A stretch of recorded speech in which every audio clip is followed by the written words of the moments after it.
The brain doesn't chase what excites it, it chases what regulates it. This is why chasing never works with avoidance. Chasing amplifies threat. Silence lowers it. And when the threat is gone, the avoidance attention turns inward. They start replaying conversations, remembering your presence, feeling the contrast between chaos and calm. And the irony is brutal. The moment you stop trying to create connection, connection becomes possible. This isn't about playing hard to get. It's about no longer over-functioning emotionally. You're not withdrawing to make them want you. You're withdrawing because you respect your own nervous system enough to stop chasing someone else's regulation. And here's the philosophical layer most people miss. Silence restores hierarchy. When you are always available, you collapse your value into accessibilities. When you become still, you signal self-containment. You are no longer orbiting them. You are grounded in yourself. And psychologically, humans are drawn not to need, but to stability.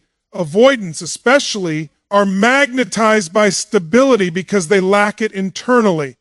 Your silence mirrors what they're trying to achieve, but don't know how to sustain. So they lean toward it, not sexually at first, existentially, emotionally. Their system says, this feels safer, this feels familiar, this feels like something I lost. And that's when desire evolves. Not the impulsive kind, the slow, unsettling kind, the kind that makes them think about you when there's nothing to respond to. The kind that grows not from stimulation, but from absence. So if you've been wondering why pulling back suddenly changes their energy, understand this. You didn't trigger lust, you triggered regulation. And regulation is the gateway to everything deeper. Because when someone feels safe in your absence, they start to fear losing you in your presence. And that's the paradox worth reflecting on. Sometimes the most powerful thing you can say to an avoidant is nothing at all. When you think about attraction, most people immediately jump to proximity. They assume that being seen, being spoken to, being present constantly, that's what creates interest. But with avoidance, the rules are inverted. Absence, not presence, is the engine that drives their attention. And the moment you step back, the space you leave becomes a psychological canvas, a place where obsession quietly begins to grow. Here's the key. Avoidants don't process emotions in the moment. Their nervous system isn't wired for constant connection. Emotional intensity, questions, or expectations trigger internal alarm bells. They instinctively recoil, not because they don't care, but because their survival mechanism interprets intimacy as vulnerability. And yet, paradoxically, the very same nervous system that fears closeness is the one that craves reflection in absence. Silence is the arena where the avoidant mind begins to wrestle with what it really feels. When you withdraw, the avoidant is suddenly confronted with something they cannot control, your absence. The patterns they've relied on, your availability, your messages, your constant emotional labor are gone. That vacuum isn't empty to them, it's charged. It's filled with thought loops, replayed memories, and questions they never asked themselves while you were present. Who are you without me? Why did I let this slip? What do I really want? That empty space becomes fertile ground for reflection, desire, and even longing. Most people interpret this as they're thinking about someone else or they don't care. That's a misunderstanding. Silence doesn't create neglect.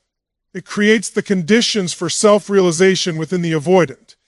They begin to replay the interactions they once dismissed. They analyze your words, your tone, your absence, and the more you resist engaging, the more those loops intensify. Their curiosity evolves into preoccupation, not because you are forcing it, but because the vacuum of your silence demands their attention. There's a philosophical layer here that is often overlooked. Humans are creatures of contrast. Light is noticed because of darkness, relief is recognized because of tension, desire surfaces because of absence. By giving the avoidant emotional space, you're creating a contrast they cannot ignore. While others may chase, text, or plead for recognition, your withdrawal creates tension of a different kind. Subtle, persistent, and deeply compelling. Absence doesn't scream, it whispers, and whispering is louder than shouting when it comes to the avoidant psyche. This is why so many women get frustrated. They think ignoring or stepping back will push the avoidant away. In reality, the opposite is true. The avoidant's attention doesn't vanish, it sharpens. The silence you impose isn't emptiness, it's a mirror. And what they see in that mirror is the truth of their attachment patterns. They start to feel the weight of what they've been avoiding, the realization that they were engaging with your presence only superficially, and now in your absence, the emotional gravity of connection finally lands. It's critical to understand that this doesn't happen instantly. The reflection is subtle, the obsession is gradual, the avoidant doesn't fall into frantic longing the moment you pull away, but the seeds are planted quietly in the garden of your absence. Each day, the unspoken questions, the unanswered impulses, the unreleased emotional tension builds. Eventually, it becomes undeniable. They are drawn back, not because of force, but because reflection has transformed into recognition. And here's the profound takeaway: absence doesn't weaken your influence, it amplifies it. When you remove yourself from the dynamic, you remove their ability to manage or manipulate you unconsciously. You stop reinforcing their emotional defense. And in that removal, you create the conditions for a deeper, unspoken magnetic pull, one that lust alone could never generate. So the lesson is simple, yet revolutionary. In the dance with an avoidant, silence is not your weapon, it is your gift. Your absence is not loss, it is presence in disguise. And when the avoidant finally feels the weight of your silence, they are forced to confront what they have ignored all along, the undeniable reality of what you mean to them. Remember this: what you withhold physically and emotionally is often what they long for most deeply. Absence doesn't push them away. It draws them closer, mind, heart, and soul. And the moment you understand this, you gain the power to step back without fear, knowing that your silence speaks louder than anything you could ever say. Power is magnetic. It's not loud, it's not forceful, and it's certainly not about trying harder. And yet, so many people misunderstand attraction with avoidance because they equate desire with attention. They think the more they chase, text, or insist, the stronger the bond will become. But the truth is the opposite. Avoidants don't respond to intensity.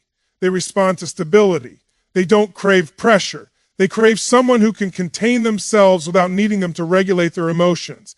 And that is where real power comes into play. When you pull back, when you stop responding immediately, when you create emotional distance without drama, you are signaling something profound: self-containment. You are telling the avoidant silently, I don't need you to validate my worth. I am complete on my own. That statement, unspoken as it may be, is irresistible. Because avoidants are experts at avoiding dependency, yet they unconsciously seek people who have mastered their own emotional gravity. You become the anchor they didn't know they were looking for. Think about it psychologically. When someone is constantly available, it removes tension, yes, but it also removes curiosity. It removes the mental engagement that drives attention.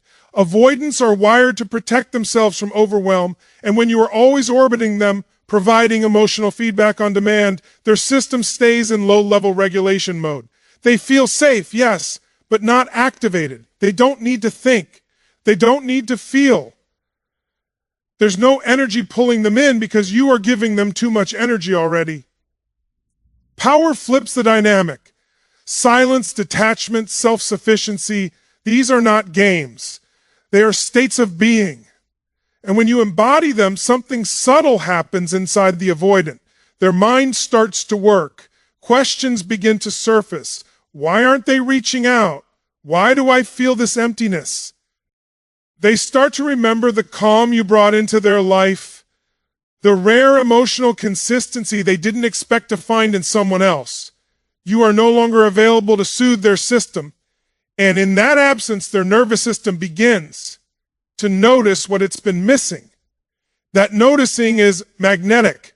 There's also a philosophical layer to this that most people miss. Humans by nature are drawn to contrast. Tension and release, light and shadow, motion and stillness.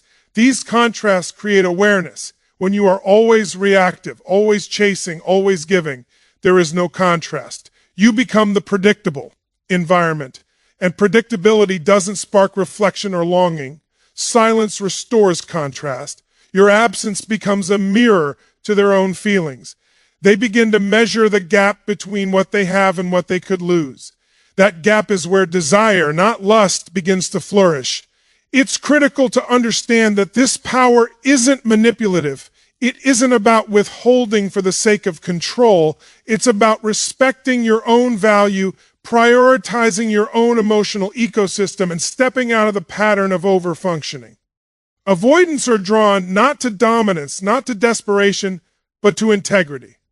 Your power lies in being fully yourself, fully present in your own life, without needing their recognition to feel complete. And when you embody that power, something remarkable happens. The avoidant doesn't just notice you, they think about you, not in a fleeting, lust-driven way. They reflect, they assess, they evaluate their own behavior, their own emotional patterns, and they start to measure the depth of what they've taken for granted. You've shifted from being another source of stimulation to being a standard, a benchmark, a presence that demands reflection simply because it cannot be consumed instantly or controlled. Here's the closing truth. Lust is loud, but power is quiet. Lust fades with availability. Power grows with absence, with integrity, and with emotional independence. When you understand that your silence is not empty, but charged with self-possession, you realize something profound. You are not trying to make them want you. You are simply becoming the person they cannot ignore. And that is the ultimate lesson.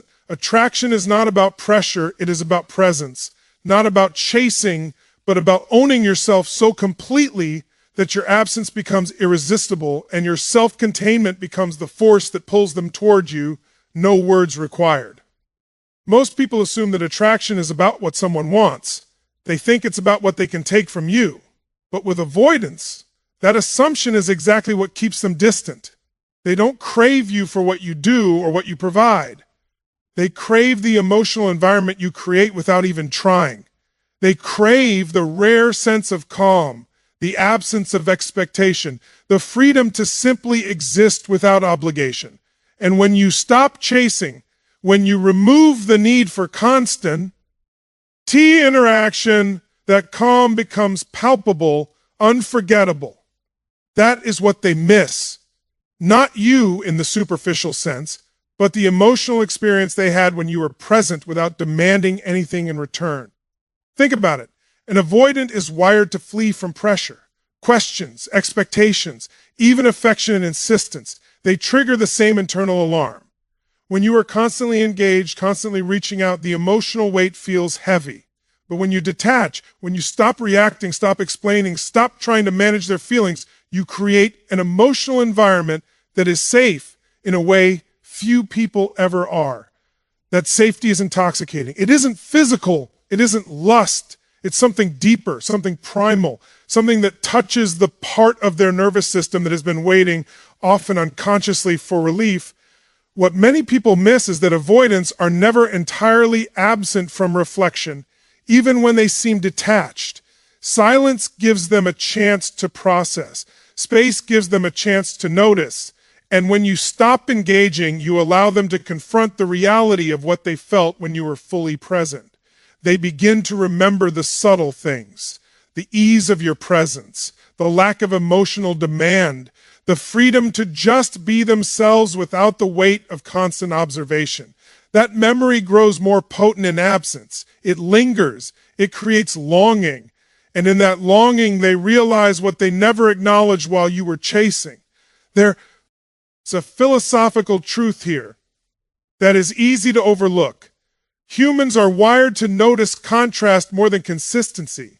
Presence is easy to take for granted. Absence, especially a quiet, calm absence, is impossible to ignore. And with avoidance, the contrast is especially acute. They spent so much energy avoiding closeness that when you remove the very thing they expect from you, the pressure, the engagement, the need, they are left with reflection. Reflection brings awareness. Awareness brings recognition. And recognition, far more than lust, drives deep, lasting attraction. It's also critical to understand that this is not about manipulating or punishing. You are not creating longing by being cruel or distant. You are simply ceasing to overfunction emotionally. You are no longer making yourself available to manage their internal state. And, in stepping back, you give them a chance to feel something they rarely feel: calm without expectation, peace without demand. That is rare, and rarity always draws attention. When the avoidant notices this, their perspective begins to shift. They don't just miss the words you said or the actions you performed, they miss the way you made them feel when you didn't need anything in return. That's the paradox. By stopping your pursuit, you are showing them the most profound presence you could ever offer. It's not about proximity. It's not about intensity. It's about the emotional ecosystem you embody, the quiet, unshakable self-possession that makes them confront their own inability to sustain it. And here's the ultimate lesson. Most people spend their energy trying to make someone want them, thinking attraction is about visibility and attention. But with avoidance, the magnetic pull comes from withdrawal, from self-containment, from the absence of demand. You don't make them notice you. You create the conditions for them to remember the emotional sanctuary they found in you. And that memory, unpressured, untainted, and real, is far more compelling than lust ever could be. So the takeaway is simple, yet revolutionary. Stop trying to be wanted. Stop chasing. Stop over-explaining, over-giving, over-functioning. Step back, be still, and honor your own emotional autonomy. Because when you do, what the avoidant truly misses is not you in the superficial sense. It's the calm, the safety, and the emotional freedom they experienced when they were around you. And that is the kind of longing no one can ignore. Remember this, they don't miss you. They miss how you made them feel. And when you stop chasing, that feeling becomes irresistible. When you step back and stop engaging with an avoidant, something subtle but profound begins to happen. You might think the power lies in making them chase you, in forcing their attention, in creating desire through absence. But the truth is deeper, more psychological. Silence does something that words, texts, and gestures can never do. It forces the avoidant to confront the very thing they spend their lives running from: intimacy. Not intimacy in a physical sense, not the fleeting moments of lust, but the real emotional closeness that they instinctively fear. Avoidants have perfected the art of escape. They leave when feelings grow too intense. They withdraw when pressure builds.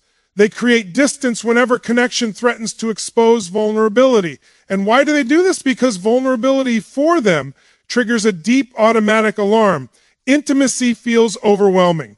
Dependency feels suffocating. And when you are constantly present, constantly engaged, constantly meeting them halfway, you unknowingly reinforce their pattern. You become part of the very cycle they fear, closeness triggering flight. But when you step back, when you stop trying to manage their emotions, stop chasing reassurance, stop over-functioning, you break that cycle. The control shifts, the dynamic flips. Suddenly, the distance is no longer theirs to dictate. Now they are faced with a new reality. The person they thought they could manipulate through withdrawal, through emotional evasion, is no longer available on their terms. And in that absence, they are forced to confront feelings they would rather ignore. This confrontation is uncomfortable. It's subtle. It may start as fleeting thoughts. Why aren't they contacting me? What changed? But these thoughts grow. They multiply. The avoidant begins to reflect, not on what they want physically, not on lust, not on gratification, but on what they've lost emotionally. And this is the turning point. Because what they are feeling is not superficial desire. It is awareness. Awareness of the value of your presence. Awareness of the calm and stability you brought. Awareness of the space you allowed that they could never generate for themselves. The philosophical truth here is striking. Humans, particularly avoidants, resist what they can control and yet they are irresistibly drawn to what they cannot. When you chase, you make yourself controllable. When you withdraw, you make yourself unknowable.